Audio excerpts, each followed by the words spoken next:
ตำนานอาจารย์ซาคำแดงปะทะผีป่าในกาลครั้งหนึ่งนานมาแล้วอาจารย์ซาคำแดงได้ถูกมอบหมายให้ไปผู้ข้อควายผู้มอบหมายนั้นก็คืออาจารย์ซาดำซึ่งเป็นผู้ที่เป็นอาจารย์ของพระอาจารย์ซาคำแดงเพื่อไปอัญเชิญให้ธาตุกัญญสิทธิ์ที่มีชื่อว่าเหล็กไหลและเพื่อให้อาจารย์ซาคำแดงไปปฏิบัติธรรมกรรมฐานนั่งสมาธิไปนำเพื่อให้ได้จิตใจสงบผ่องใสหลังจากนั้นอาจารย์ซาคำแดงก็ได้ออกเดินทางโดยการย่างธุดงค์ผ่านบ้านนั้นบ้านนี้ไปซึ่งก็ได้รับความช่วยเหลือจากชาวบ้านไปนำจนไปฮอดเขตภูเขาควายตามที่อาจารย์ซาดำของตนได้บอกไว้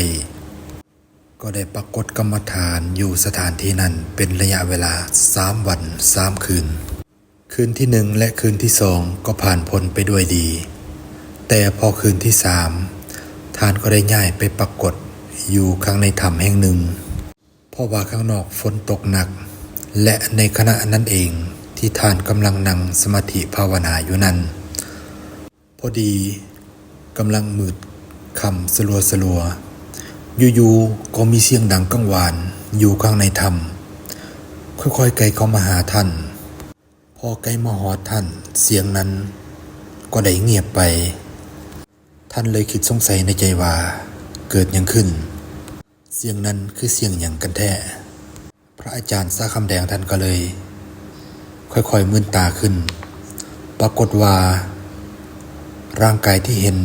ที่อยู่ต่อหน้าของท่านนั้นคือมีลักษณะ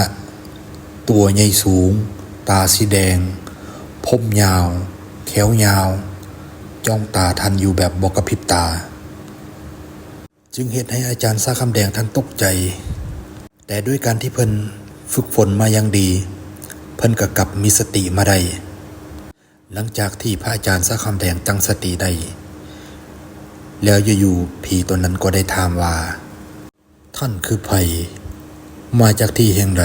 มาเฮ็ดหยังอยู่ณสถานที่แห่งนี้พระอาจารย์ซาคำแดงก็ได้ตอบไปว่าเฮามีนามว่าพระอาจารย์ซาคำแดงเฮามาเพื่อปฏิบัติธรรมมาโปรดสัตว์โลกแล้วท่านละคือผู้ใดมาจากที่แห่งใดผีตัวนั้นก็ได้ตอบว่าเฮาคือผู้พิทักษ์รักษาป่าแห่งนี้ถ้าท่านมาดีเฮาจะไว้ชีวิตท่านแต่ถ้าท่านมาหายเฮาจะบ่ไว้ชีวิตของท่านพระอาจารย์ซาคำแดงก็ได้คิดในใจว่าเฮาเจอของดีเข้าซะแล้วและก็เลยตอบไปว่าเฮามาดีบ่ได้มาหายเพียงแต่เฮาถูกมอบหมายให้มารับเอาเหล็กไหลณสถานที่แห่งนี้จากพระอาจารย์ของเฮาและผีตัวนั้นก็ได้ถามว่าพระอาจารย์ของท่านคือไผแล้วอาจารย์ซาคำแดงก็ได้ตอบว่าอาจารย์ของเฮาคือพระอาจารย์ซาดำเพิ่นได้ฝากเหล็กไหลไว้ณสถานที่แห่งนี้แล้วให้เฮามาเอาผีตัวนั้นก็รู้แล้วว่าอาจารย์ซาดำคือไผเพราะเพิ่นเคยมาที่แห่งนี้แท้แต่ก็อยากลองพิสูจน์ว่า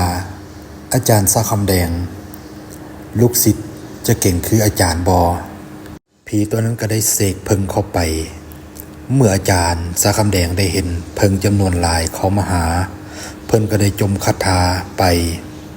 เฮ็ดให้เพิงเหล่านั้นกลายเป็นใบมะขามอยู่ในมือของเพิ่นทั้งหมดผีตัวนั้นก็ได้เสกควายธนูเข้าไปอีกพอควายธนูหอดไกลอาจารย์ซาคำแดงก็กลายเป็นหินทันทีแต่บ่ว่าผีตัวนั้นจะเสกหยังเข้าไปเฮ็ดทุกวิธีทางแต่ก็บ่สามารถเอาชนะอาจารย์ซาคำแดงได้จึงขอยอมและแปลงกายเป็นคนนุ่งสุดขาวเข้าไปกราบอาจารย์ซาคำแดงแล้วได้บอกว่าเฮาแค่ทดสอบท่านว่าท่านจะเหมาะสมคู่ควรที่จะเอาเหล็กไหลกลับไปหรือบ่และผีตัวนั้นก็ได้บอกว่าเหมาะสมแล้วที่เป็นลูกศิษย์อาจารย์ซาดำหลังจากนั้นอาจารย์ซาคำแดงก็ได้แผ่เมตตาอุทิศบุญกุศลให้ผีตัวนั้นแล้วผีตัวนั้นก็ได้หายไป